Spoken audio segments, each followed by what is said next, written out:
예, 안녕하세요. 반갑습니다. 예, 반갑습니다. 안녕하세요. 되게 낯선데요. 예, 일단 소개부터 하고 시작을 해보도록 하겠습니다. 어, 이제 저는 그 이름은 이제 보면 김현식이라고 하는데요. 이름을 잘 쓰진 않고요. 이제 제가 활동하는 공동체나 아니면 연구 공간 뭐 이렇게 강의할 때는 다른 이름을 쓰고 있습니다. 그래서 저는 깊은 홍다리라고 하는 이름을 쓰고 있고요. 예, 예, 깊은 상수 온달샘에서 따왔습니다. 그렇고 저는 집은 남산에 있어요. 그래갖고 오늘 쭉 오면서 여러 생각들이 들더라고요. 저쪽 산에서 이쪽 산으로 넘어오는구나 싶어가지고요. 일단 그런 생각이 들었었고, 해방촌에 살고 있습니다. 해방촌이 요즘에 이제 좀 뭐 이렇게 벅적벅적하죠. 연예인들도 오고 막 그래서 벅적벅적하는데요. 저는 해방촌만 시골인 줄 알았더니 여기 딱 쭉 오면서 예, 참 뭐랄까 집들도 낮고 또 다른 느낌이 들더라고요. 예, 해방촌에서는 이제 우리 실험자들이라고 하는 연구 공간에서 공부를 하고 있고요. 그리고 온지곤지라고 하는 책방을에서 일하고 있습니다. 그래서 한편으로는 이제 일상에서는 책방에서 뭐 공부도 하고 뭐 서점이라고 하는 공간을 운영하고 있는 셈이고요. 또 한편으로는 우리 실험자들이라고 하는 일종의 어떤 대안적 공동체라고 해야 될까요? 그런 데서 이제 공부하며 지내고 있는데요. 주로 공부하는 분야는 이제 우리 실험자들 뭐 홈페이지나 이런 데 보시면 아시겠지만 뭐 니체나 뭐 푸코, 뭐 들레즈 이런 것들을 연구실에 있는 사람들은 공부를 하는데 저는 주로 이제 동양 고전을 주로 공부합니다. 그래서 이제 올해는 사기랑 뭐 장자 등을 공부했었고요. 본래는 논어 같은 책을 더 좋아하는데 어떻게 보다 보니까 이 장자 같은 텍스트로 이제 많은 분들을 만나게 되네요. 잠깐 이거 좀 벗을게요. 더워가지고. 이렇게 밝은 데서 강의하는 게 참 오랜만입니다. 그러니까 보통은 이제 강의하거나 그러는 공간들이 이게 이제 뭐랄까요? 이렇게 빛나진 않죠. 근데 여튼 되게 낯설고 그런 상황인데요. 많은 생각들이 들었습니다. 왜 많은 생각들이 들었냐면 이건 개인적인 이야기인데요. 제가 1년에 딱 2번 거의 교회를 가는 거든요. 그 명절 때 갑니다. 부활절 때 가고 다음 주에 이제 교회 갈 생각이었는데 예, 보통 이제 한 두 차례 교회를 가는데 감회가 새롭더라고요. 여튼 반갑고요. 강의는 이제 장자라고 하는 책의 일부 내용을 가지고 쭉 진행을 할 겁니다. 근데 오늘은 좀 장자라는 사람 그리고 장자라는 시대에 관한 소개를 드리려고 해요. 그리고 다음 강의부터는 장자라고 하는 텍스트 일부의 원문들을 조금 같이 보면서 이 책이 이야기하고자 하는 내용이 무엇인지 그리고 이 사람이 어떤 생각을 가지고 있었는지를 이야기하려고 합니다. 저는 이제 장자 강의를 올해 몇 차례를 했었는데요. 이제 공부하는 사람이다 보니까 강의를 할 자리에 설 때 가끔 그런 질문이 들어요. 어떤 질문이 드냐? 왜 사람들이 이걸 공부하고 싶어 하지? 그러니까 공부는 이게 일로 하는 사람들 입장에서 보면 그냥 해야 되니까 하다 보면 이렇게 텍스트를 건드리는 경우가 있거든요. 근데 이제 저랑 다르잖아요, 그렇죠? 그러니까 뭔가 이제 이걸 굳이 읽지 않아도 되는데 공부하지 않아도 되는데 왜 이 책에 관심을 갖지 않은 생각들이 들 때가 있습니다. 근데 신기하게도 올해는 이제 여러 동양 고전 가운데 장자 강의를 많이 하면서 사람들이 장자라고 하는 책에 대해서 그리고 장자 인물에 대해서 관심이 있구나라고 하는 걸 이렇게 알게 됐어요. 왜 그랬을까 했을 때 제 생각에는 이 장자라는 텍스트가 갖고 있는 어떤 역사적 조건하고 좀 연관이 있지 않나 생각을 합니다. 어떤 조건이 있다고 생각하냐면 제가 생각하기에는 장자라고 하는 책이 주로 읽혀왔던 시대는 조금은 어지럽거나 혼란스러웠거나 갈팡질팡하거나 그런 시대였다라고 생각을 해요. 그리고 오늘날 우리가 살아가는 시대도 조금 그러한 면들이 있기 때문에 사람들이 앞으로의 미래에 대한 전망이라든가 앞으로의 삶에 대한 어떤 식의 해결책을 좀 다르게 생각하기 위해 이것저것에 대한 어떤 새로운 어떤 시각이나 어떤 문제의식을 얻기를 바라는데 그 가운데 이제 장자책이 있지 않나 싶은 거죠. 아주 이 장자라고 하는 책의 대척점에 있는 책은 그 육아 텍스트라고 할 수 있어요. 예를 들면 논어라든가 뭐 맹자라든가 그런 책들을 보면 명확하거든요. 어떻게 해야 되는지가 명확하고 행동할 것도 줄줄줄줄 쓰여져 있고 이리 해야 일이 이렇게 된다라고 하는 정확한 어떤 이제 메시지가 있습니다. 근데 이제 장자를 직접 읽어보신 분이라면 혹은 장자에 대한 어떤 관심이 있으신 분이라면 한번 동일할지 모르겠지만 장자 책은 전혀 그렇지 않거든요. 그러니까 애매하고 모호하고 더군다나 기존에 갖고 있었던 어떤 상식이나 통념을 많이 깨뜨리는 책이 장자입니다. 그런 면에서 아마 어떤 장자라고 하는 책을 통해서 일종의 어떤 뭐라고 할까요? 좀 다른 식의 생각 방식, 다른 식의 어떤 삶의 모습을 찾고 싶어하는 게 아닌가 하는 생각이 들고 그런 어떤 관점에서 장자를 이렇게 이야기하려고 합니다. 그 강의 제목을 이제 광인의 우화라고 잡았었는데요. 저는 장자라고 하는 인물을 그리고 장자라고 하는 텍스트를 설명하는 말 가운데 되게 중요한 표현이 광이라는 표현으로 생각해요. 이게 미쳤다라고 하는 뜻이죠. 근데 이 미쳤다라고 하는 뜻은 사실은 어떤 정신이 이상하다고 하거나 혹은 어떤 문제가 있다라고 하는 것이 아니라 어떤 사회가 갖고 있는 통념, 사회가 갖고 있는 일반적인 상식, 일반적인 어떤 언어와 좀 다른 그렇다라고 하는 의미가 들어 있습니다. 그래서 흔히 장자의 어떤 표현들을 이야기할 때 광언이라고 하는 표현을 써요. 그러니까 미친 소리라는 거죠. 말도 안 되는 소리, 뭔가 신기한 소리, 터무니없는 소리라고 하는 뜻이 있고 그런 면에서 저는 이제 장자의 그 뭐 설명하는 여러 이야기 가운데 이제 광인이라고 생각을 합니다. 그러니까 좀 독특한 사람이란 뜻이죠. 어떻게 독특했는지는 조금 이제 이후에 찾아 설명하려고 하고요. 또 한편 이제 우화라고 하는 이름을 붙인 이유는 우화하면 뭐가 떠오르세요? 우화. 이솝우화. 이솝우화의 특징이 어떤 거죠? 동물들, 그렇죠? 동물이 많이 나오죠. 그러니까 우화라고 하는 건 첫 번째는 그렇습니다. 장자책을 이제 본문을 보시면 아시겠지만 사람들도 등장하지만 사람이 아닌 존재들이 많이 등장해요. 동물들도 많이 등장하고요. 그리고 나무도 등장하고 벌레도 등장하고 바람도 등장하고 막 그렇습니다. 장자책이 사실은 많이 알고 있는 이야기가 들어 있어요. 우리가 많이 알고 있는 우화가 대표적인 게 조삼모사의 우화가 들어 있는 책이죠. 제물론에 들어 있습니다. 조금 이제 사자성어에 익숙하신 분 당랑거철이라는 사자성어 혹시 아시나요? 그러니까 당랑 그 사마귀가 수레바퀴를 상대하는 이야기가 있습니다. 그게 장자에 들어 있고요. 그리고 그 표현 있죠. 그 우물 안의 개구리 이런 표현도 장자 안에 들어 있는 책 글이기도 합니다. 그래서 이제 장자라는 책은 이제 뭐 논어나 맹자가 정말 달라요. 논어 맹자에는 이야기하는 사람이 아주 특정돼 있거든요. 논어는 공자의 말이 엄청 많은 부분을 차지하죠. 근데 맹자는 뭐 맹자가 엄청 많은 이야기라고요. 장자는 장자의 입으로 통해서 얘기되는 말보다는 장자가 등장을 합니다. 조금 등장해요. 근데 더 많은 말들은 그런 동물들이나 기이한 어떤 뭐 존재들이 와서 이야기를 건넵니다. 근데 그보다 우화라고 하는 표현을 썼던 이유는요. 우화는 어떤 존재를 빌어서 하는 말이기도 하지만 저기 올라가 보니까 그 책이 있더라고요. 철학과 굴뚝청소부라는 책을 읽으셨더라고요. 몇 분들은.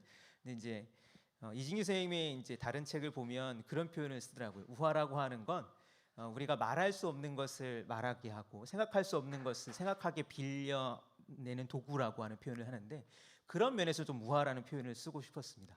그러니까 뭐냐면 우리가 일상에서 이제 어떤 언어보다 다른 이제 쓰지 않는 말들이 다른 존재를 통해 표현되는 것도 있지만 우리가 생각하지 못했던 것들을 좀 깨뜨리거나 좀 막막하게 만드는 도구로서의 우화라고 한번 소개를 하고 싶었습니다. 오늘 강의를 위해서 이제 자료를 나눠 드렸었는데요. 이 자료를 보시면 이제 어떻게 그렇죠. 앞에는 지금 한글로 쓰여져 있죠. 그래서 뒷페이지 보면 아마 뜨악하실 텐데,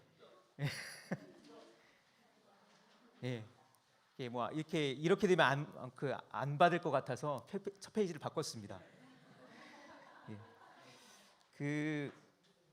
이제 한문을 직접 가져온 이유는요. 똑같은 내용입니다. 첫 번째 페이지랑 뒤에 있는 내용이랑 똑같은 내용인데요. 한문을 가져온 이유는 이제 앞에 있는 번역을 원문으로 좀 봤으면 하는 이유는 이제 제가 강의하면서 항상 원문을 좀 같이 읽기를 바라는데, 그런 이유는 한문이 갖고 있는 어떤 독특한 맛, 매력, 그리고 장자라고 하는 텍스트는 특히 그 문체가 갖고 있는 어떤 멋이 있다고 생각하기 때문에 그래요. 그거를 조금 같이 느껴봤으면 좋겠다라고 하면서 가져왔습니다. 텍스트는 어떤 걸 갖고 왔냐면요. 그 뒤에 보시면 이렇게 한문으로 보면 이제 이게 그 장자익 부록이라고 돼 있는데요. 장자익이라는 책이 있습니다. 장자익. 옛날 사람들이 책을 엮을 때요. 뭐 장자라는 책이 그냥 따로 동떨어져는 거의 없고요. 뒤에 뭘 많이 붙였어요, 이름들을요. 예를 들면 논어 같은 책은 뭐 논어 집주, 논어 집해 뭐 이런 식으로 막 이렇게 이름을 많이 붙였습니다. 누가 편집하거나 혹은 모았느냐에 따라서 바뀌었는데요. 이 장자익은 날개 익자를 썼는데 장자에 관한 다양한 주석들을 청나라 때 초행이라는 사람일 겁니다. 아마 그 사람이 모아서 이렇게 만든 책입니다. 그 장자익이라는 책이 이제 쭉 장자를 쭉 이렇게 편집해 놓은 다음에 맨 끝에 부록을 붙여놨어요.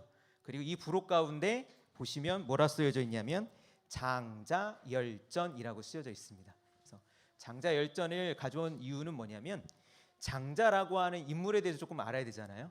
그리고 장자가 어떤 시대에 살았는지를 설명하려고 했을 때 이게 가장 좋은 글이기 때문에 그렇습니다. 이 글은 사마천이라는 사람이 있어요. 사마천이라는 사람의 사기열전에서 따왔습니다.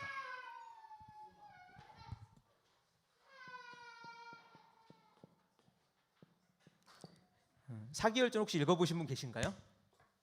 네. 한번 나중에 읽어보시면 재밌는 이야기들이 많이 들어 있습니다. 근데 이제 잘 안 지워지네요. 지우는 걸 최소화하겠습니다. 괜찮습니다. 그 사기열전이라고 하는 책에서 어디 들어있냐면 원래 장자열전이라는 글은 없어요. 나중에 사기열전 혹시 찾으시면 도서관 같은 데 가면 되게 두꺼운 책이 있을 텐데요. 사기열전이라고 하는 그 책 가운데 장자열전 없습니다. 장자열전 없고 원래 어떤 열전에 들어있냐면 노자 한비열전이라고 하는 책이 그 글이 있어요. 챕터가 있습니다. 노자 한비열전 하면 누군가가 떠오르시죠? 누가 떠오르나요? 노자 한비열전 하니까. 예? 여기 다른 분들이 떠오르시는군요. 예. 예, 알겠습니다. 노자는 알고 계시죠? 예. 노자라고 하는 인물과 한비는 누굴까요, 그러면? 예. 반가워요. 예. 한비자라고 하는 인물에 관한 글을 담았습니다. 노자 하면 어떤 게 떠오르세요? 노자. 떠오르는 이미지가 있으세요? 아니면 아예 없으세요? 아예 없으세요? 무위, 예, 무위. 또, 예? 자연, 무위자연, 예, 예, 좋습니다. 또 뭐 있을까요? 무위자연 또. 노자는 뭐 이것도 비밀스러운 책이라고 하는데 어찌됐건 노자를 이제 중국 철학사 맥락에서는 도가라고 분류를 해요. 그러니까 도가 하면 저는 이제 가라는 표현을 많이 쓰는데 예를 들면 유가, 도가, 불가, 법가라고 하는 건 이제 학파 이름을 이야기합니다. 도라고 하는 것을 주로 이야기했던 학파에서 가장 유명한 사람으로 노자를 들죠. 그래서 뭐 자연, 자유, 어떤 평안함, 부드러움 뭐 이런 것들을 노자에서 이야기를 한다고 많은 사람들이 이야기합니다. 한비자는 어떤 사람이냐면 법가라고 하는 학술의 가장 유명한 인물입니다. 법가는 법으로 세상을 다스려야 된다라고 생각했던 인물인데 이 사람이 쓴 책이 남아 있어서 이제 한비자라는 제목이 있는데요. 전해지는 이야기에 따르면 한비자는 일부를 옥중에 썼대요. 감옥에 갇혀서. 누구에게 감옥을 갇혔냐면 아주 강력한 법으로 천하를 다스려야 된다고 주장했던 사람.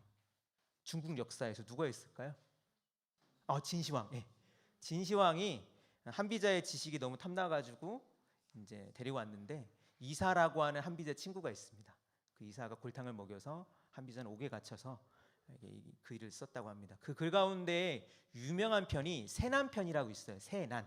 세자는 유세, 그러니까 선거 유세 아시죠?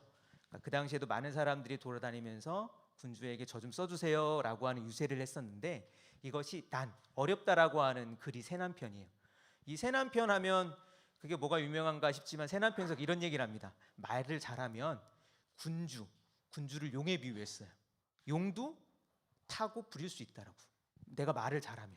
근데 다만 말을 아무리 잘하더라도 군주에 뭘 건드리면 안 된다라고. 영린이라는 표현이 거기 나왔습니다. 뒤집어진 비늘이 있는데 용의 가슴팍에 있어서 이 비늘을 건드리면 용이 미쳐 날뛰고 이 부리는 사람을 물어 죽일 테니 이건 건드리지 말아라라고 했던 말을 했던 사람이. 권력을 어떻게 쓸까? 혹은 권력에서 어떻게 자유로울까를 얘기했던 사람이 한데 묶여 있는 편이에요. 노자한비열전은. 근데 이상하죠. 정반대에 있는 것 같은 사람인데 차차 이 문제에 대해서는 이야기를 할 테지만 저는 이것이 통념이라고 생각을 합니다. 무슨 얘기냐면 우리가 갖고 있는 노자, 한비자에 관한 일반적인 생각이라고 하는 거예요. 둘은 다르다. 근데 이 책을 엮었을 때는 이것을 같다고 생각했던 것 같아요. 이 둘의 문제의식이. 그리고 오늘날 일부 연구자들은 노자와 한비자가 그렇게 다르지 않다라고 주장한 사람들이 적지 않습니다. 근데 이 얘기를 왜 이렇게 길게 했냐면 장자가 여기 들어가 있어요. 오늘 이제 뒤에 장자의 일면을 볼 텐데 여기에 들어가 있는 게 장자는 되게 억울했을 거예요.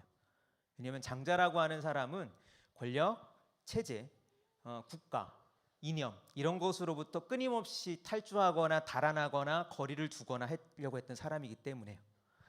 노자나 한비자와 함께 동렬에 서는 게 장자에게는 크게 치욕스러운 일이었을 겁니다. 그 얘기는 사마천이라는 사람이 이 글을 엮었지만 여기에 대해서는 조금 우리가 좀 주의하면서 읽어야 된다는 거예요. 그래서 주의하면서 읽을 부분도 있겠지만 어떤 부분은 참고해야 되기 때문에 이 부분을 읽어보도록 하겠습니다. 가능하시면 원문을 보시는 거를 권해드리고요. 번역이 앞에 돼 있긴 한데 원문을 제가 읽을 테니까 한번 보시는 걸 권해드립니다. 새로 쓰기 돼 있는 글을 정말 오랜만에 보시죠. 옥편도 요즘에 새로 쓰기 거의 안 돼 있지 않나요? 뭐 새로 쓰기 돼 있는 글이 뭐 있나요 요즘에? 불경. 옛날 성서가 새로 쓰기 돼 있었었는데 그죠? 장자 열전은 그래서 임의로 붙인 제목입니다. 일부 편명을. 자, 제가 읽어보도록 하겠습니다. 장자자 몽인야. 그 좋아요. 따라 읽으셔도 됩니다. 저는 그 되게 좋아합니다. 왜냐하면 그쵸. 입에 어떤 말을 담아보면 이 글이 다르게 읽히잖아요. 그래서 한번 그럼 같이 읽어보죠. 읽어보겠습니다. 장자자 몽인야. 풀이하면 이렇습니다. 장자라는 사람은 몽이라는 지역의 사람이다. 그 몽은 지역 이름이에요. 어디 있는지는 논란이 조금은 많습니다. 그래서 장자라고 하는 사람이 몽이라고 하는 지역의 출신이라고는 하는데 정확히 어딘지는 모르지만 일부 사람들은 이가 송나라 출신이 아니겠느냐라고 추측을 합니다. 중국 송나라 하면 뭐 중국 역사마다 송나라가 조금 몇 개 많아서 좀 헷갈리는데 춘추 전국 시대의 송나라라고 하는 나라가 있어요. 이 나라는 어떤 나라로 유명하냐면 멍청한 나라로 유명합니다. 혹시 그 표현 아세요? 조장이라는 표현 아세요? 조장. 뭘 조장한다. 원래 조장이 무슨 뜻이죠? 원래 뜻 조장.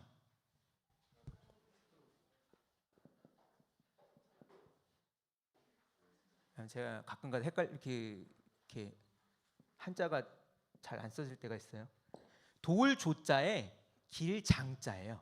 원래 조장이라는 뜻은 나쁜 뜻이 아니에요. 자라나도록 돕는다라는 원뜻은 그렇습니다. 근데 이걸 좋게 쓰나요?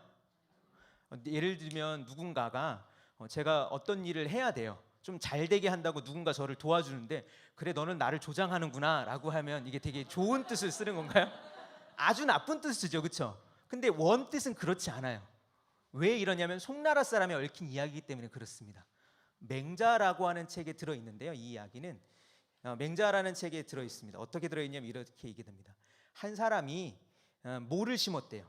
땅에다가.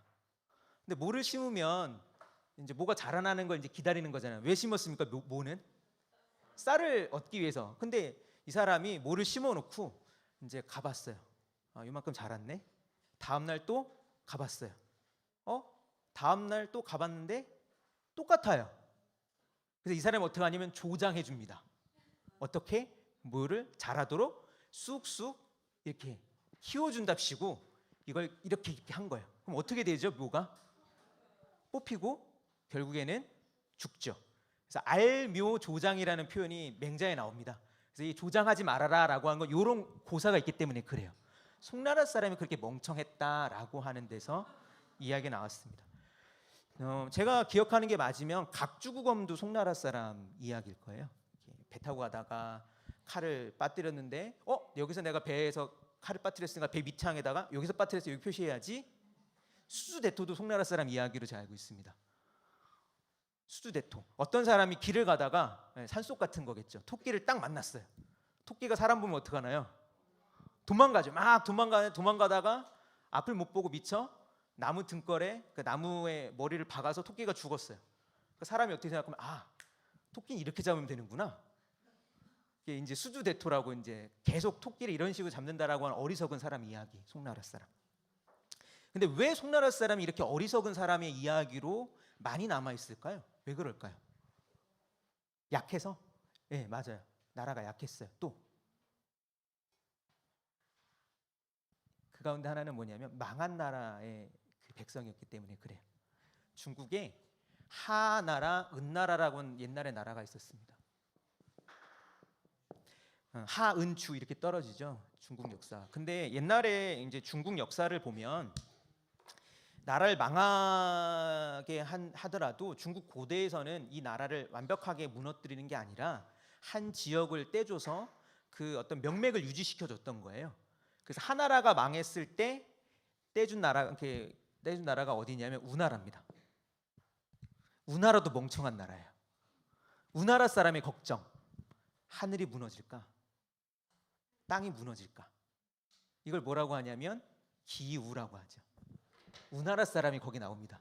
우나라 사람의 걱정이란 뜻이에요. 송나라 사람도 망한 나라기도 해요. 은나라 사람. 한편 이제 송나라 사람 이야기 가운데 되게 멍청한 사람 이야기로 언급되는 것 중에 하나는 송나라 양공 이야기가 그 사기에 실려 있기도 합니다. 송나라 양공은 어떤 송나라 양공의 이야기는 되게 재밌습니다. 전쟁이 벌어졌는데 적군이 이제 저 강 너머에 온 거예요. 그럼 이제 뭘 해야 되죠, 적군이? 강을 건너와야 되잖아요, 그렇죠? 근데 전쟁을 하면 언제가 공격하기 되게 좋을 때죠? 강을 건너온다면 적군이 건널 때 공격하면 좋잖아요, 그렇죠? 왜냐하면 강을 건널 때 이제 뭐 이렇게 군열도 흐트러지고 그러니까 옆에 있는 이제 모사가 말하죠. 강을 건널 때 공격합시다. 그러니까 이 양공이 그러냐? 아니다. 군자는 상대가 진을 만들기 전에 공격하는 게 아니다. 그럼 이제 쭉 강을 건너면 이제 뭐 해야 되죠? 이제 다 장비를 챙겨야 되고 뭐 이렇게 전열을 다 해야 되잖아요. 그럼 상대가 강을 다 건너왔으니까 지금 칩시다. 아니다. 밥도 안 먹었는데. 그래서 근데 송나라 이야기가 뭐 이런 식의 멍청한 이야기가 많이 남아 있습니다. 그 이야기 중에 하나는 송나라 사람이 망한 나라의 출신이기도 하지만 한편으로는 지나친 어떤 낡은 가치를 가지고 있었기 때문이 아닌가라고 추측해 볼 수도 있어요. 이 송나라 사람 이야기로 장자를 소개하는 이유 가운데 하나는 망한 나라로서 이 어지러운 시대에 장자를 어떤 식으로 세계를 보았을까. 그리고 되게 중요한 것 중에 하나는 뭐냐면 송나라는 약소국이었거든요. 그래서 주변에 있는 나라에 이리저리 치이면서 수많은 사람들이 죽어가는 걸 보고 수많은 사람이 어떤 식으로 자기를 잃어가는 걸 보면서 어떤 생각을 했을까라는 면에서 장자를 읽어보려고 하기 때문에 그렇습니다. 그 다음을 읽어보겠습니다. 장자자 몽이냐. 그 다음 명주. 예, 명 이름은 주였다. 그래서 장자는 이제 상식으로는 알아두십시오. 장자라고 하는 사람을 우리가 장자 표현하지만 장자는 이 자자는 선생이란 뜻이에요. 그래서 영어로 그 풀이된 걸 보면 뭐 마스터 혹은 필로소퍼 이렇게 번역하기도 합니다. 장씨 선생님이라는 뜻이고요. 그래서 성은 장씨고 선생이니까 장자. 그리고 장자. 그러면 이제 원래 본명은 뭐죠? 장주였습니다. 장주. 그래서 기억을 꼭 해두시고요. 그다음 읽어보겠습니다. 상위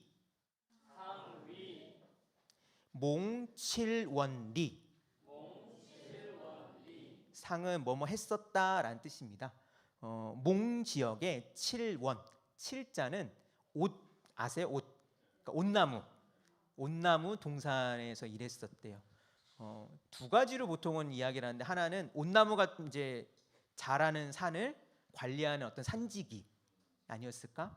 아니면 온나무는 이제 오칠은 어디에다 했었죠 옛날에? 가구도 했지만 중요한 게 제기, 제사 도구에 뭐 그래서 이 온나무를 가지고 오칠을 하는 도구를 만드는 식의 어떤 공장이나 그런 데를 관리하는 사람이 아니었을까 추측을 하는데, 저는 그 추측보다 더 중요한 건 맨 마지막에 있는 리라고 하는 표현이 중요한 것 같아요. 관리였다고. 많은 사람들이 장자에 관해서 갖고 있는 통념 가운데는 뭐가 있냐면, 이 사람은 세상 일에 대해서 되게 초연하고 세상과는 전혀 무관하고 세상으로부터 멀리 떨어져 있을 것 같지만, 이 사람도 한때는 관리를 했다는 점이 되게 중요한 것 같아요. 왜냐하면 저는 장자를 읽으면서 장자가 당시 시대와 당시 나라, 국가에 대한 아주 날카로운 통찰이 있기 때문에 그가 분명히 어떤 생활을 했을 거라고 생각을 합니다. 한편 또 재밌는 건 분명 그럼에도 불구하고 7원이라는 표현은 되게 중요하긴 해요. 왜냐하면 장자는 산속의 이야기를 많이 담고 있습니다. 나무 이야기를 많이 담고 있어요. 그래서 나중에 제물론을 읽으실 때 제물로 나오는 표현은 산속에 혼자 들어가 보면 이게 뭔 얘기를 하는지를 잘 알 수 있을 겁니다. 나무들 이야기가 많이 나온다는 걸 미리 말씀드립니다. 그 다음에 읽어볼게요. 여양해왕, 제선왕, 동시. 여는 뭐뭐와라는 뜻입니다. 양해왕과 제선왕과 동시대 사람이었다라는 거예요. 양해왕이라고 하는 인물을 혹시 들어보신 적이 있나요? 처음 들어보시나요? 제선왕은 처음 들어보시죠? 네. 양해왕과 제선왕이라는 표현은 되게 중요한데, 왜 중요하냐면 이 사람이 언제적 사람인지를 얘기해주고 있기 때문에 그래요. 정확하게 몇 년에 태어나서 몇 년에 죽었는지는 모릅니다. 그러나 이가 어느 시대 사람인지는 알 수 있어요. 양해왕은 맹자에 나오는 사람이에요. 맹자책을 딱 펼치면 맹자견 양해왕이라고 하는 문장을 시작합니다. 맹자가 양해왕을 만나서, 거기서 나오는 유명한 말이 불원천리 이래, 이런 표현이 나오죠. 맹자가 멀리서 온 거거든요, 양나라까지. 그래서 천리를 멀다 하지 않고 여기까지 오셨군요 라고 하면서 양해왕이 맞아주고, 맹자는 양해왕에 대해서 그런 얘기를 하죠. 하필완리, 어째서 이익만을 말씀하십니까? 그래서 이제 논쟁이 시작되는 게 맹자의 첫 시작입니다. 양해왕은 이 존재가 되게 재밌어요. 왜 재밌냐면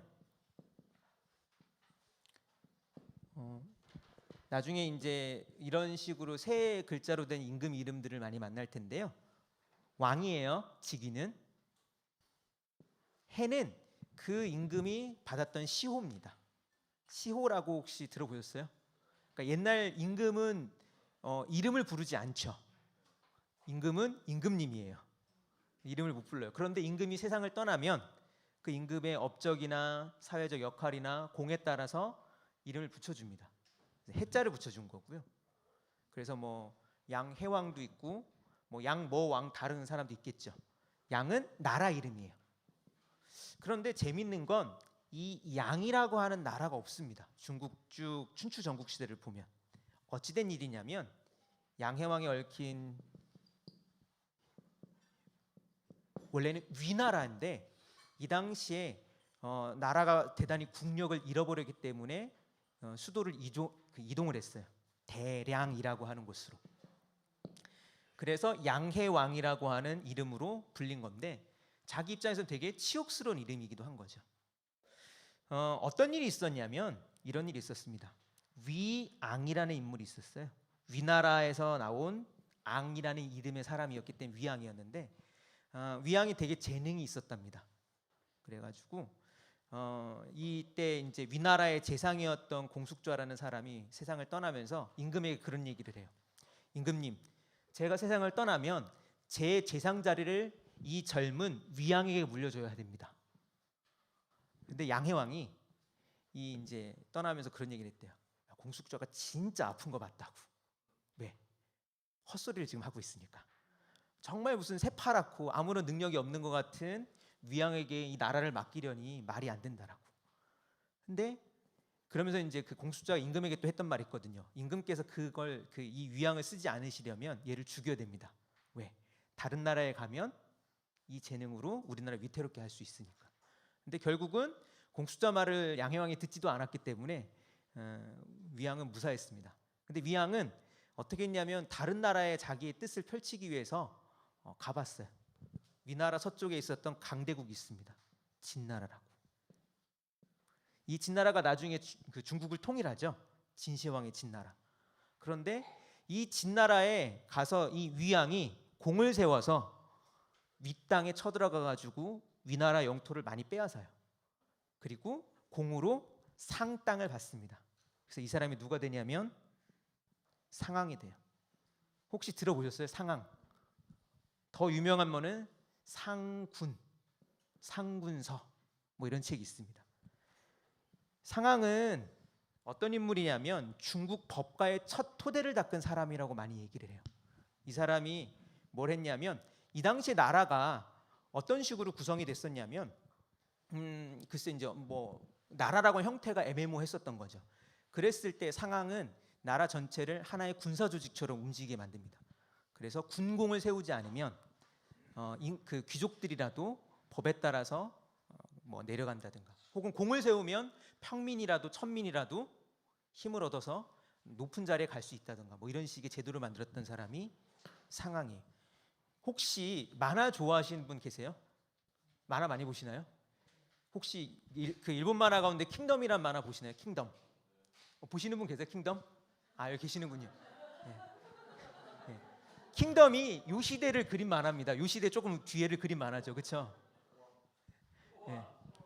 그 킹덤이라는 만화를 보시면 거기 주인공 이신이라고 하는 장수가 아직 비렁뱅이였는데 아주 뭣도 없지만 이 사람이 대장군의 꿈을 갖고 이제 점차 성장하는 이야기예요. 근데 그럴 수 있었던 건 뭐였냐면 상왕 같은 사람이 있었기 때문에 가능했던 거예요.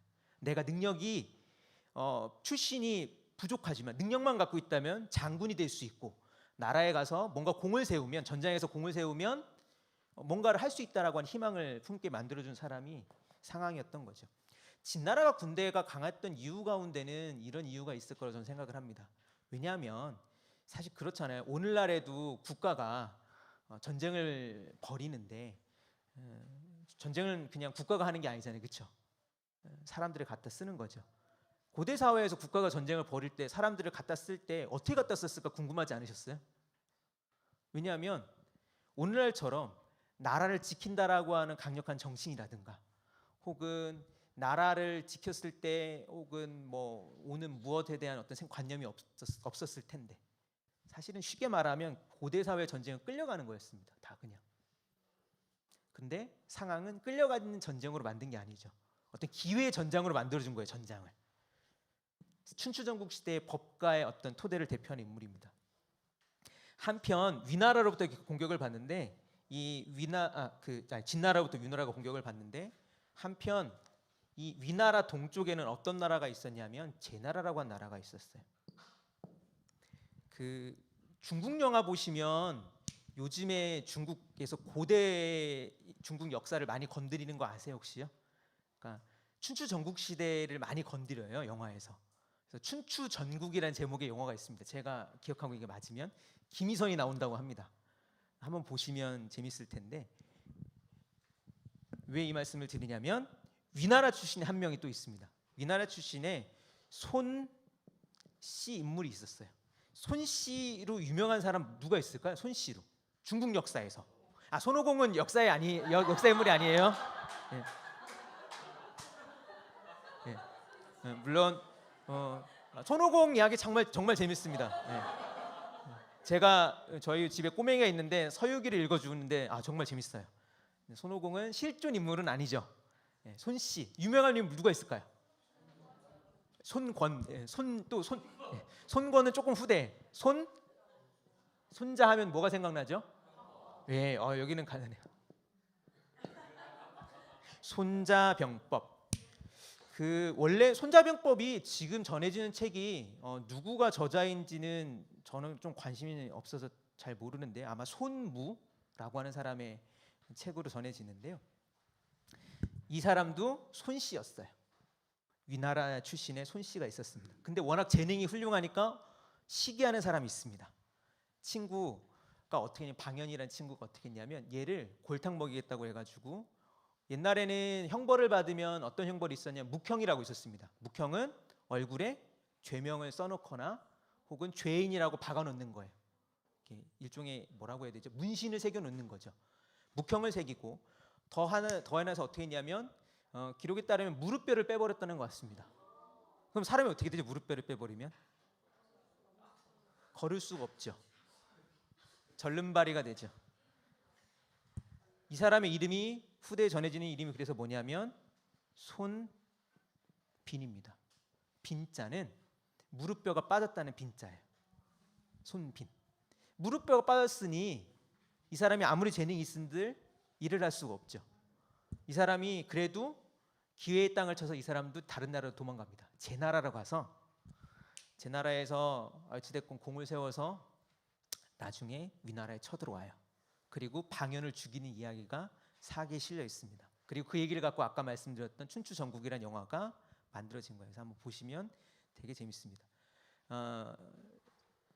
그 손빈의 이야기는 방연이 어떻게 죽는지를 지금 제가 말씀을 안 드리는데요. 왜냐하면 책으로 읽어보시면 정말 재밌기 때문에 그렇습니다. 한번 꼭 읽어보세요. 오기 손자일전인가 거기에 실려 있습니다. 자, 이런 식으로 서쪽 동쪽에서 막 공격을 받아서 위나라가 수도를 대량이라는 곳으로 옮겼던 거예요. 그러니까 양해왕 시대랑 동시대였다는 면에서 보면 되게 중요한 게 있습니다. 뭐냐면 각 나라가 전쟁을 벌이면서 각 나라의 세력을 키우기 위해 막 힘을 다투었던 시대라는 뜻이에요. 장자가 살았던 시대가. 한편 제선왕 시기라는 면도 되게 재밌는 건데요. 제나라는 당시에 제선왕 시기에 뭘 했었냐면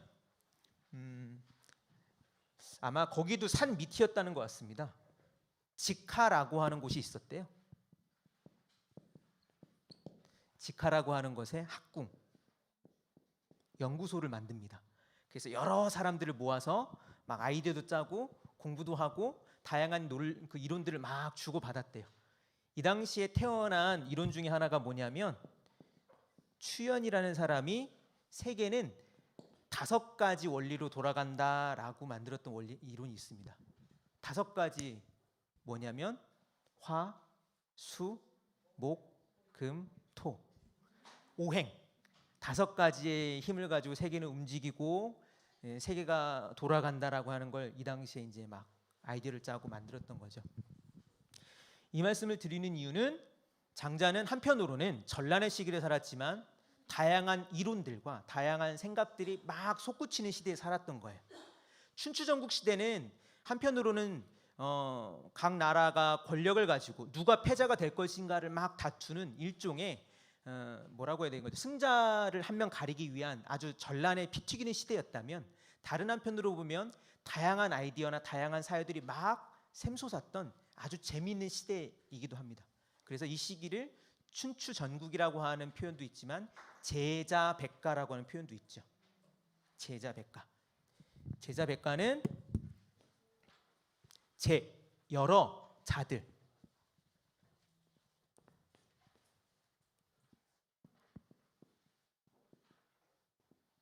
여러 자. 우리가 자라고 하는 사람들 많이 알고 있잖아요. 그렇죠? 장자 나왔고 오늘 손자 나왔고 또 무슨 자 알고 계십니까? 공자, 맹자, 묵자, 노자. 또 한번 또 만들어 뭐 이제 알고 계시는 거 뭐 있어요? 순자. 또 고자. 고자도 있습니다. 고자는 맹자의 고자가 나와요. 맹자의 고자편이라고 있습니다. 진짜로요. 아주 중요한 논쟁을 합니다. 관자 뭐 이런 사람들도 있습니다. 관자는 관중이라는 사람이 있어요. 관중 혹시 들어보셨어요? 관중? 나관중 말고요. 관중이라는 사람과, 관중이 누구랑 친구였냐면 포수가라는 사람과 친구였습니다. 제나라 사람이었는데요. 관중과 포수과의 사귐이란 뜻에서 관포지교라는 말이 있죠. 예, 그 관중이라는 사람이 관자라고도 불립니다. 책이 있어요, 관자. 관중 이야기도 되게 중요한데요. 왜 중요하냐면 관중은 나중에 얘기해야 되겠네요. 예, 다른 데로 갈 것 같습니다. 하여튼 여러 자들이 있고 백가, 다양한 가, 학파들이 무리를 만들었던 겁니다. 그래서 무슨 가가 있냐면 역사적으로는 유가하면 유학자들인 거죠. 법가, 법이 세계에서 최고다. 도가, 아니다. 우리는 도를 연구해야 된다. 또 뭐가 있을까요? 유가, 법가, 도가 말고 불가는 저 뒤에 나오고요. 뭐가 있냐면 아까 말했죠. 5가지로 움직인다. 오행가라는 것도 쓰고요. 혹은 음양가, 아니다. 음양이라고 하는 것으로 우리는 세계가 움직인다. 묵가, 묵자의 무리들. 혹은 혹시 그 말 들어보셨어요? 합종. 그럼 뭐가 있어야 될까요? 연횡.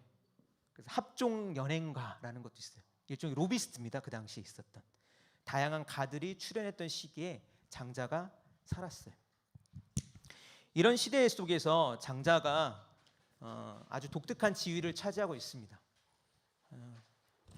그 밑에를 조금 더 읽어보죠. 거기 시작하는 거죠. 읽어보겠습니다. 기학, 무소불규, 연기요, 본귀어, 노자지언. 풀이하면 이렇습니다. 그의 학문은 무소불규, 엿보지 않은 게 없어서 다양한 것들을 마구 보았다는 거, 되게 박학했다는 거죠. 이 장자가. 연기요, 그런데 그 요 핵심은 본귀어 노자지언, 노자의 말로 돌아간다. 거꾸로 얘기하면 뭐냐면 이 사마천은 어떻게 생각하냐면 장자의 핵심적인 사상이 노자에 담아 있다고 생각했다는 거예요. 근데 아까도 말씀드렸잖아요. 일부 학자들은 노자와 장자가 무관하다고 생각한다고요. 그 대표적인 인물이 누구냐면 강신주 선생이 그 대표적으로 이걸 주장했었습니다. 강신주 선생이 이제 대중적인 인문학 강의로 유명하기 전에 노자 장자에 대한 연구로 사실은 조금 더 주목을 받았었거든요. 그랬을 때 강신주가 했을 때 노자는 어떤 그 인물이냐면 권력을 탐하고 어떻게 하면 이 제국을 운영할지에 대한 아이디어를 냈다는 인물이라고 할 수 있습니다. 근데 장자는 그렇지 않다는 거죠. 그래서 이 사마천의 이 이야기는 조금 걸러드릴 필요가 있습니다. 제가 저희 책방에서 이번에 청소년들과 이제 글을 읽었어요. 뭘 읽었냐면 마키아벨리의 군주론하고 노자 도덕경을 같이 읽고 이걸 갖고 이제 글을 썼는데 저기 한 10부를 제가 갖고 왔거든요. 그래서 한번 보시면 재밌을 텐데 거기도 나눴던 게 노자는 왜 그 마키아벨리의 군주론하고 같이 읽었냐면 국가에 대한 통치 수리라고 생각했기 때문에 그렇습니다. 가장 저는 그걸 대표적으로 보여주는 표현이 노자의 아주 유명한 이 표현이라고 생각을 해요. 이 표현을 보시고 어떤 반응이 있는지를 한번 보는 게 저는 항상 재미있는데요.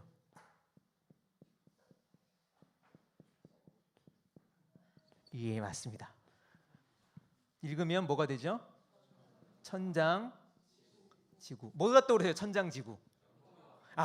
홍콩 영화 떠오르시죠? 이제 다행입니다. 어떤 사람들은 천장지구 그러면 천장에 떠올라요 막 이러고 지구본 막 이러고 막 그랬는데, 근데 사실 이 말은 그래서 홍콩 영화 제목이 이 표현으로 아마 썼던 거로 알고 있는데요. 이 표현이 원래 노자에 나오는 표현입니다.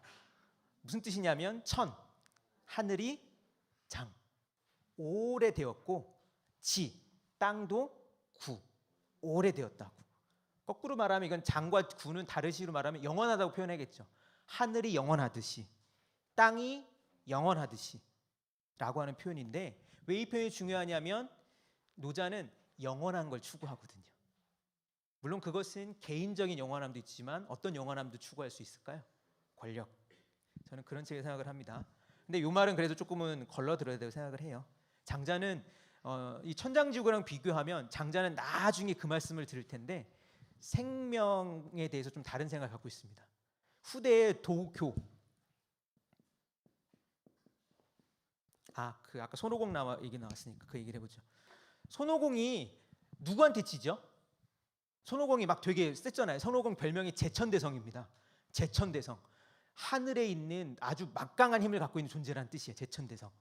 그래서 그 손오공의 서유기 읽으면 사실은 손오공이 제1인자예요. 그렇잖아요. 서유기 읽으면 맨날 그거죠. 삼장법사나 뭐 저팔계 같은 애가 뭐 잘못을 해요. 그래서 요괴한테 잡혀가요. 그럼 누가 구해줘요? 손오공이. 또 문제가 생기면 누가 해결해요? 그게 다 요 이야기가 계속 반복이 됩니다. 서유기는. 근데 손오공이 지죠. 누구한테 져요? 옥황상제도 손오공 막 이렇게 가두지 못하고 막 그래요. 우마왕은 손오공이 상대하세요. 석가모니. 근데 사실 그 부분만 알고 있는데 한 명이 더 있습니다. 태상노군. 노자예요, 노자. 그래서 손오공 눈이 무슨 색깔인지 혹시 아세요? 서유기에서? 노란색이에요. 왜 노란색인지 아세요? 아니요. 야, 제가 이런 단순한 거 되게 좋아합니다. 아까 제가 그 친구들이랑 뭐 읽었다고 그랬었죠? 노자를 읽었고요. 마키아벨리의 군주론을 읽었어요. 그래서 얘네들이 문집 제목을 뭐라고 지었냐면 노란 마늘이라고 지었더라고요. 노자랑 마키아벨리 읽었다고. 자, 손오공의 눈이 그러니까 노란색, 금빛이 된 것은 노자였기 때문이 아니라요. 손오공이 천상에 올라가서 이것저것 많이 먹어요. 그래서 뭐 복숭아도 따먹고 막 먹는데 그 가운데 뭐가 있었냐면 연단. 옛날 사람들이 몸을 보존하고 건강하게 살기 위한 일종의 약이에요. 약. 건강 보존제 뭐 이런 거예요. 근데 이게 먹으면 신선들만 먹는 건데 그래서 이걸 어떻게 만들었냐면 막 약을 만든 다음에 화로에 놓고 이걸 막 이제 달군 거였어요. 근데 이걸 다 손오공이 다 먹어버린 거예요. 그러니까 태상노군이 화가 나가지고 얘를 빗자루로 쓸어가지고 얘를 담아가지고 화로에 집어넣습니다. 그래서 그 불이 눈에 담겼기 때문에 눈이 노란색이 된 거예요. 후대의 도교는 이 태상노군 이야기에서 볼 수 있는 것처럼 영원한 삶을 추구해요. 영원한 삶을 추구하면서 두 가지를 보통 많이 했습니다. 하나는 자기가 갖고 있는 기를 조절하는 거죠. 그래서 지금도 뭐 이제 기수련 하시는 분들 계시죠. 그래서 뭐 단전의 힘을 모으고 기를 움직이면 내가 늘 건강한 몸으로 있을 수 있다. 또 한편으로는 약을 먹습니다. 아까 얘기했던 단약이라고 하는데 그걸 먹어요. 어떻게 보면 이 천장지구의 사유가 연결됐다고 할 수 있어요. 그런데 뒤에 장자를 말씀드리겠지만 장자는 삶은 그렇게 영원할 수 없는 걸 분명히 인지합니다. 장자는 건강한 사람들 얘기가 아니에요. 어딘가 아픈 사람들. 막 허리가 아파서 몸이 비틀어지고 금방금방 생명의 위협을 받아서 언제 죽을지 모르는 사람들을 위한 책인데 그런 면에서 보면 노자랑 아주 극단적으로 거리에 있는 글인 거죠. 그 다음에 읽어보도록 하겠습니다. 고기저서 10여만언 대저 솔우언냐 그러므로 그에 져서 그가 쓴 책은 10여만원 총 10여만 자인데 대체로 모두가 우화 빗댄 이야기다. 우화의 특징은 아까 말씀을 드렸었죠. 장자라고 하는 책이 우화라고요. 나중에 시간 되시면 저희들이 이제 한 달에 한 번씩 이제 하니까 장자를 직접 읽어보시길 저는 정말 권하고요. 장자를 읽어보는 건 되게 좋은 경험일 거라 생각을 합니다. 이 우화는 정말 이게 감당할 수 없는 질문들을 이렇게 담고 있는데 저는 성서에 욥기의 후반부에 나오는 질문과 장자 텍스트가 좀 닮아 있다고 생각을 합니다. 욥기 읽으면 맨 마지막에 막 질문이 쏟아지죠. 그리고 거기 베이모스도 나오고 그 여위야단 그러니까 그 다양한 거대한 그 동물들도 나오고 막 질문을 쏟아내는데 그런 식의 막막한 질문이 있는 게 이 우언이라고 할 수 있습니다. 근데 그보다 더 중요한 건 10여만 원이라는 표현이에요. 10여만 자. 장자책 혹시 서점이나 도서관에서 보셨어요? 얼만큼 두께가 되는지 한번 보셨나요? 안 보셨나요? 한번 가서 한번 이제 보세요. 이제 장자 이야기를 하니까 이제 보시면 대부분 엄청 두껍습니다. 500페이지, 한 800페이지 돼요. 근데 사실은 이렇게 두껍진 않아도 되는 책이에요. 왜냐하면 여기에는 두 가지가 더 들어있기 때문에 그렇습니다. 하나는 해석이 들어가 있어요. 그러니까 풀이가 들어가 있고요. 또 하나는 이걸 번역한 사람들이 갖고 있는 자기 생각이 한참 들어가 있습니다. 그때 책이 엄청 두꺼워지는데 10여만 자는 그렇게 많은 분량은 아니에요. 그런데 그 당시에 있었던 글과 비교해 보면 엄청 많은 분량이긴 해요. 예를 들면 논어보다는 글쎄 제가 논어가 지금 몇 글자인지 지금 헷갈리는데 하여튼 몇 배 돼요. 논어보다. 그리고 맹자보다도 몇 배가 되는데 사실 그보다는 오늘날 장자는 한 5만여 자가 된다고 합니다. 그럼 뭐가 생긴 거죠? 10여만 원이라고 지금 얘기했던 거에서 축약이 된 거죠. 사마천은 한나라 시대 인물입니다. 한 2000년 전 인물이라고 생각하면 아주 쉬워요. 장자는 2000한 300년, 400년 전 인물이에요. 장자로부터 사마천 시대까지의 어떤 식의 흐름이 있지만 여기에 있는 장자라는 책이 있고 이게 10여만 자가 되는데 이게 오늘날 우리에게는 다 전해지지 않는 거죠. 그래서 일부가 사라져 버린 겁니다. 잘라져 버린 거예요. 이거를 누가 했냐면 후한 시기에 곽상이라는 인물이 있습니다. 후한하면 뭐가 떠오르세요? 한나라 말기. 뭐 떠오르시는 거 없으세요? 아 맞아요, 삼국지. 이 시기예요. 삼국지에 있는 어떤 다양한 사건들이 거의 다 종결됐을 때 이제 살았던 인물이 곽상입니다. 곽상이라는 사람이 장자를 정리하고요. 그래서 장자를 총 몇 편으로 정리하냐면 33편으로 정리합니다. 그리고 장자를 세 등분해 버려요. 어떻게 등분하냐면 4편, 외편, 자편으로 분류합니다. 자편은 무슨 뜻일까요? 자편. 네? 자편 하니까 무슨 뜻 같으세요? 잡다 하다는 거예요. 외편은 밖에 있다는 거예요. 내편은 안에 있다는 거예요. 무슨 얘기냐면 장자라고 하는 사람의 아이디어와 가장 가까운 게 내편. 외편은 조금 멀어요. 자편은 잡다한 거예요. 이게 세 등분이 돼 있는데 앞으로는 다음 강의부터는 어떤 걸 하냐면 네 편에 있는 책 글들을 읽을 거예요. 그리고 강의는 네 편만 이야기를 합니다. 외편과 자편은 이야기하지 않으려고 해요. 왜냐하면 분량이 너무 많고 복잡하고 너무 다른 이야기들이 많이 뒤섞여 있어서 하여튼간 그 정도 되고요. 지금 시간이 몇 시죠? 제가 지금 시계가 없어가지고요. 55분이요? 잠깐 쉴까요 그러면요? 예, 잠깐 쉬었다가 뒷부분을 보도록 하겠습니다.